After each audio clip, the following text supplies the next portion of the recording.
السلام علیکم دوستوں 1988 سے 2000 کے درمیانی عرصے میں مغربی این جی اوز افواج پاکستان کے خلاف نفرت پھیلانے کے لیے پاکستان کے دفاعی بجٹ کے بارے میں مسلسل پروپیگنڈا کرتی رہیں۔ اس دور میں شد و مت سے یہ جھوٹ بولا گیا کہ افواج پاکستان 80% بجٹ کھا جاتی ہے۔ یہ جھوٹ اراکین پارلیمنٹ تک کی زبانوں پر چڑھ گیا اور کسی ایک شخص نے اس کو چیک کرنے کی زحمت گوارا نہ کی۔ یہ این جی اوز مختلف لڑاکا طیاروں کی قیمتوں کا موازنہ تعلیم اور صحت کے لیے مختص بجٹ کے ساتھ کرتی تھی اور رائے عامہ کو افواج پاکستان کے خلاف کرتی تھی۔ اس بحث کو بل کلنٹن نے پی ٹی وی اور ریڈیو پاکستان پر اپنی ایک تقریر میں مزید تقویت دی جب اس نے کہا کہ پاکستانی قوم کو مونگ پھلی، جوار اور گندم کی زیادہ ضرورت ہے، نہ کہ F-16 طیاروں کی۔ یاد رہے کہ ان طیاروں کی قیمت پاکستان ادا کر چکا تھا اور امریکہ طیارے دینے پر آمادہ نہ تھا۔ بل کلنٹن نے یہ تقریر 2000 میں اپنے دورہ پاکستان کے موقع پر کی تھی، تاہم ان کی کوششوں کو کوئی خاص عوامی پذیرائی نہ مل سکی۔ 2000 کے بعد انہوں نے افواج پاکستان کے مورال اور سالمیت کو نشانہ بنانے کے لیے طوائفوں کو استعمال کرنے کا فیصلہ کیا۔ مغرب میں طوائف ہونا کوئی خاص جرم نہیں سمجھا جاتا، بلکہ پورن انڈسٹری کی ترقی کے بعد ان کو سیلیبریٹیز کی حیثیت دی جاتی ہے۔ طوائفوں کے ساتھ ملوث ہونے کو افراد کا ذاتی فعل قرار دیا جاتا ہے۔ اسی طرح مغرب میں عورت کی عزت لوٹنا بھی بہت زیادہ گھناؤنا جرم نہیں سمجھا جاتا۔ اس کے برعکس پاکستان میں کسی طوائف کا کسی شخص پر محض الزام لگا دینا ہی اس شخص کی ذات، خاندان، قبیلے، حتیٰ کہ اس ادارے تک کو متاثر کرتا ہے جہاں وہ کام کر رہا ہے۔ ریاستی معاملات میں طوائفوں کا استعمال تقسیم سے قبل بھی تھا اور برطانیہ ان کو اپنی گرفت مضبوط رکھنے اور مقامی قیادتوں کو عوام کی نظر میں گرانے کے لیے استعمال کرتا تھا۔ اگر آپ پشتون ہیں تو شاید آپ یقین نہ کریں کہ بڈھا بیرے کا زبیر بھی کسی چال کا شکار ہونے والا ایک کردار تھا۔ زبیر پشاور کے علاقے بڈھا بیر سے تعلق رکھنے والا ایک غیرت مند پشتون تھا۔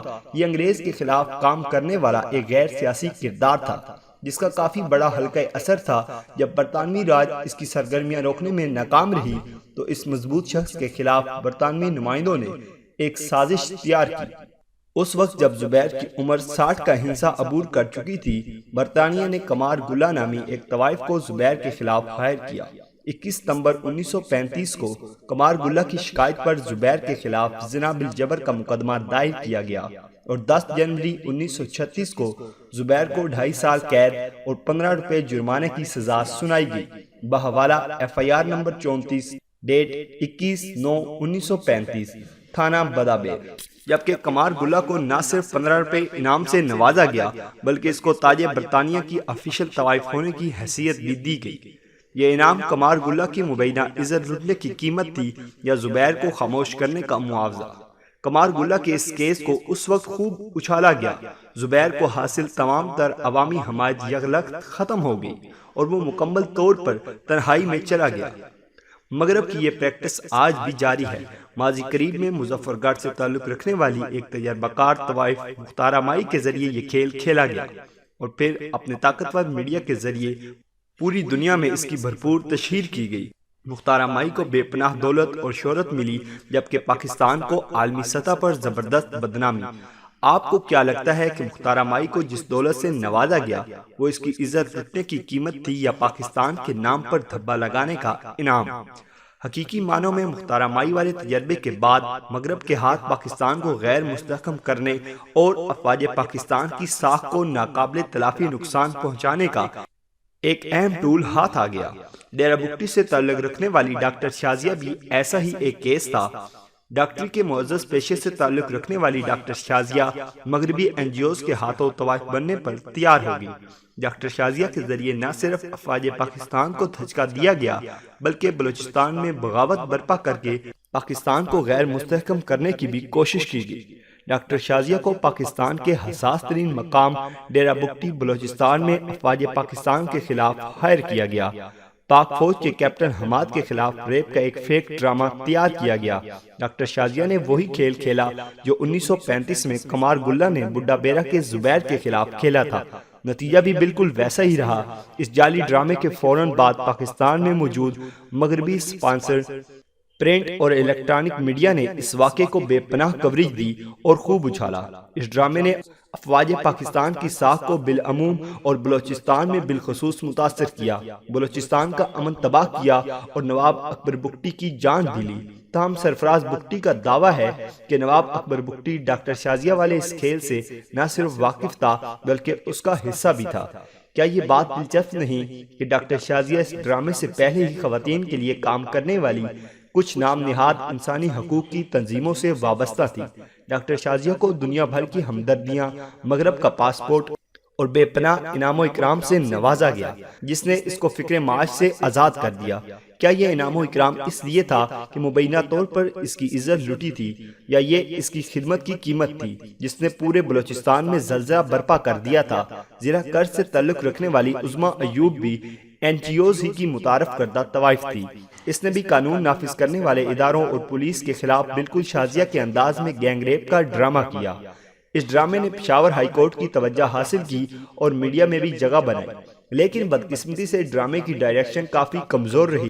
تاہم عظمیٰ ایوب سول کالونی میں پشاور ہائی کورٹ کے حکم پر ایک انتہائی مہنگا فلیٹ حاصل کرنے میں کامیاب رہی، لیکن عظمیٰ ایوب عالمی پذیرائی حاصل نہ کر سکی کیونکہ وہ ڈاکٹر شازیہ کی طرح زلزلہ برپا کرنے میں ناکام رہی۔ غالب گمان ہے کہ 2009 میں ریلیز ہونے والی سوات کی بدنام زمانہ ویڈیو میں بھی ایسی ہی کسی لڑکی کی خدمت حاصل کی گئی۔ اس ویڈیو کو پاکستان کی اعلیٰ عدلیہ سمیت تمام تحقیقاتی اداروں نے جعلی قرار دیا، بقول ان کے ویڈیو سٹیج کی گئی تھی۔ اس ویڈیو کی پاکستانی میڈیا نے بھرپور تشہیر کی تھی۔ ویڈیو کا مقصد پاک فوج پر پاکستانی عوام اور عالمی برادری کا دباؤ بڑھانا تھا تاکہ وہ اپنی ہی سرزمین پر جنگ کر سکے اور پاک فوج کو سوات کی پیچیدہ وادیوں میں پھنسایا جا سکے۔ ویڈیو اپنا مقصد حاصل کرنے میں کامیاب رہی اور پاک فوج نے دہشت گردوں کے خلاف پہلا بڑا آپریشن لانچ کیا۔ تاہم یہ الگ بات ہے کہ افواج پاکستان نے ناقابل یقین تیزی سے یہ آپریشن مکمل کر کے دنیا کو حیران کر دیا۔ شرمین عبید چنائی بھی ایک عالمی طوائف ہی ہے۔ عام طوائف اپنا جسم بیچتی ہے، لیکن شربید امین جیسی طوائفیں پورے قوم کے وقار اور عزت کا سودا کرتی ہیں۔ شرمین عبید نے غریب پاکستانی عورتوں کو دھوکہ دیا جن کے چہرے تیزاب پھینکے جانے سے بگڑ گئے تھے، اور اس وعدے پر ان کی ڈاکومنٹری ویڈیوز بنائی گئی کہ وہ ان کا علاج کرے گی۔ ان ویڈیوز کے ذریعے اس نے دنیا کے سامنے پاکستانی معاشرے کی منفی تصویر کشی کی اور پاکستان کو خواتین کے لیے ایک غیر محفوظ ملک ثابت کیا۔ غریب عورتوں کو دھوکہ دینے اور پاکستانی معاشرے کے خلاف منفی مواد تیار کرنے پر شرمین عبید چنائی کو آسکر ایوارڈ، عالمی شہرت اور بے پناہ دولت سے نوازا گیا۔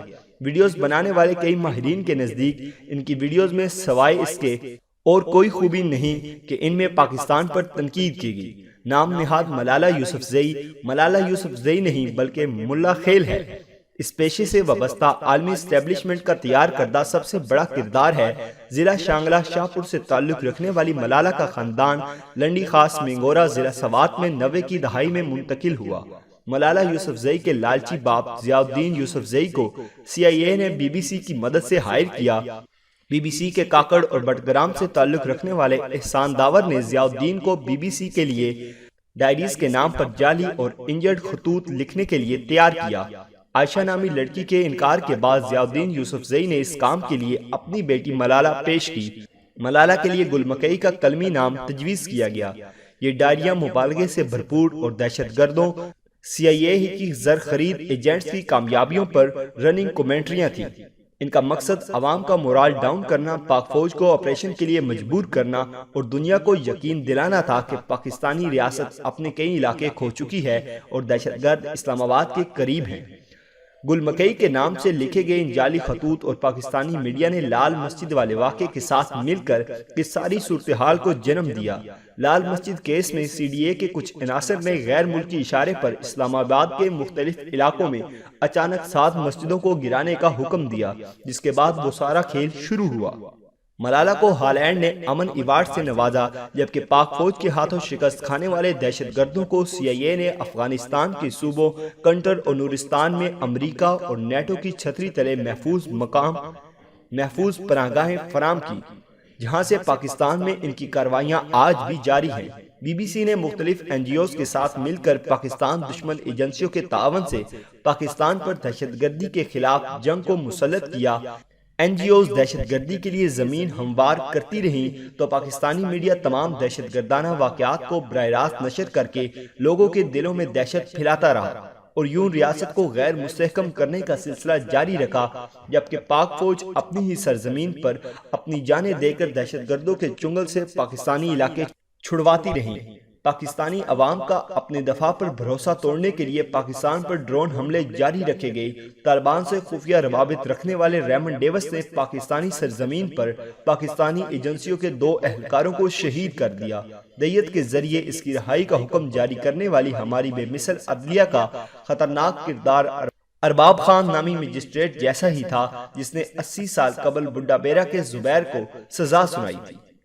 عوام میں پاک فوج کی بے پناہ مقبولیت کی وجہ سے مغرب کو پاکستان کو نیوکلیر ہتھیاروں سے غیر مسلح کرنے میں مشکل پیش آ رہی ہے۔ اس لیے پاک فوج کی ساکھ کو نقصان پہنچانے کے لیے مغرب نے طوائفوں کے ذریعے پاک فوج کو بدنام کرنے کی کوششیں کی تاکہ عوام اور افواج میں دوریاں پیدا کی جا سکے، بالکل ویسے ہی جیسے حکومت برطانیہ نے بڈھا بیرا کے زبیر کے ساتھ کیا تھا۔ کیا آپ نوٹ نہیں کر رہے؟ میڈیا اور سوشل میڈیا پر موجود مغربی کٹ پتلیوں کا سارا زور اسی پر ہے کہ کسی طرح عوام میں افواج کے خلاف نفرت پیدا کی جا سکے۔ آپ یقین کیجئے وہ وقت دور نہیں جب تھک ہار کر عالمی طاقتیں پاکستان کے سامنے 2 آپشنز رکھیں گی کہ یا تو خود ہی اپنے ایٹمی اثاثوں سے دستبردار ہو جاؤ یا ہم بذریعہ طاقت تمہاری یہ صلاحیت ختم کرتے ہیں اور اس کا خمیازہ بھگتنے کے لیے تیار رہو۔ بالکل ایسے ہی آپشنز عراق کے صدام حسین، لیبیا کے معمر قذافی اور شام کے بشار الاسد کے سامنے رکھے گئے۔ پے در پے 10 سالہ جمہوری دور میں پاکستان کو معاشی طور پر اس قدر تباہ کر دیا گیا ہے کہ بل کلنٹن کی طرح کوئی اور امریکی صدر بھی پاکستانی عوام کو پیغام دے سکتا ہے کہ تمہیں ایٹمی ہتھیاروں کی نہیں، گندم اور مونگ پھلی کی ضرورت ہے، اور لوگ سر ہلاتے ہوئے کہیں گے ہاں کہہ تو صحیح رہا ہے۔ دوستو یہ تھی ہماری آج کی ویڈیو۔ مزید ایسی ہی دلچسپ ویڈیوز کے لیے ہمارے چینل کو سبسکرائب کریں۔ اس ویڈیو کو اپنے دوستوں کے ساتھ شیئر کرنا مت بھولیے اور اپنی قیمتی رائے کا اظہار کمنٹ باکس میں ضرور کیجیے گا۔ شکریہ۔